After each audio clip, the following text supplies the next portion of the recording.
British Prime Minister Keir Starmer left London for Washington Wednesday on a trip aimed at persuading U.S. President Donald Trump to maintain military support for Ukraine. AP correspondent Chris Majarian has more. The special relationship between the United States and Britain will be tested this week when Prime Minister Starmer makes his first visit to President Trump in Washington. Trump has signaled a radical shift in U.S. policy towards Ukraine. He's much more aligned with Russia, which invaded Ukraine 3 years ago, than its predecessor, Joe Biden, who said that the United States should stand with Ukraine for as long as it takes to beat back the invasion. Trump wants to bring a fast end to the war, and European leaders are rattled by this realignment of Washington's loyalties. AP correspondent Chris Majarian. President Trump says he will offer gold cards for a $5 million path to U.S. citizenship. AP correspondent Jennifer King reports. President Trump says he wants to offer $5 million gold card visas, replacing EB-5 visas that have been offered to investors for 35 years. You have a green card. This is a gold card. Trump suggests the government could sell millions of the visas to help reduce the federal deficit. It's going to be a route to citizenship, and wealthy people will be coming into our country by buying this card. They'll be wealthy, and they'll be successful, and they'll be spending a lot of money and paying a lot of taxes and employing a lot of people. Commerce Secretary Howard Lutnick says the Trump Gold Card would replace the original visa program created by Congress to generate foreign investment. It's available for people who spend about $1 million on a company that employs at least 10 people. Jennifer King, Washington. This is VOA News. The UN's food agency has paused its aid to a large famine-hit displacement camp in Sudan. AP correspondent Hayep Andwani reports. The United Nations' food agency says it's paused aid distribution in Sudan's famine-hit Zamzam displacement camp of 500,000 people. That's as fighting intensifies between the country's warring sides. The World Food Programme's regional director said that thousands of families could starve in the coming weeks without immediate assistance. WFP says fighting in the past 2 weeks between the military and a parliamentary group have forced its partners to leave the camp in western Darfur for safety. WFP had been feeding 300,000 people in the camp. I'm Hayep Panjwani.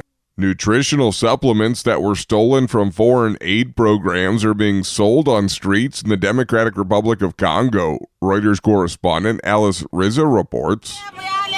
These looted supplements sold on Bukavu's streets in Congo have raised health concerns. They are aid from the World Food Programme and US aid. The sales came after a widespread looting of aid warehouses and businesses earlier this month. Endocrinologist Adolphe Nyakasani said the unmonitored use of the food aid could be harmful, as the foods are meant for the health centres and hospitals treating malnutrition. On peut avoir des personnes qui vont développer des troubles digestifs. People can develop digestive problems. M23 rebels have seized eastern Congo's 2 largest cities over the past month. The conflict has displaced around 500,000 people since January. Residents have largely blamed the looting on Congo army soldiers and militias fleeing the advancing rebels. Reuters correspondent Alice Rizzo. The Vatican says Pope Francis has shown further slight improvement as he battles double pneumonia, but doctors say his prognosis is still guarded. AP correspondent Tricia Thomas has more from Rome. Pope Francis is still here at Gemelli Hospital. The 88-year-old Pope is battling pneumonia in both his lungs. The Vatican said that he is actually sitting up in an armchair getting his drug treatment. The Pope has been receiving oxygen through 2 tubes in his nose, and doctors have done a second CAT scan. Meanwhile, people are gathering from all over the world. They are coming here to pray for the Pope at this statue of John Paul II that's below the 10th floor apartment where the Pope is staying. Cardinals are also leading rosaries every evening in St. Peter's Square to pray for his speedy recovery. AP correspondent Tricia Thomas.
Thank you for watching. Can you do me a favor? Please leave a comment in the comment section below. That would really help. Thank you, and see you again soon.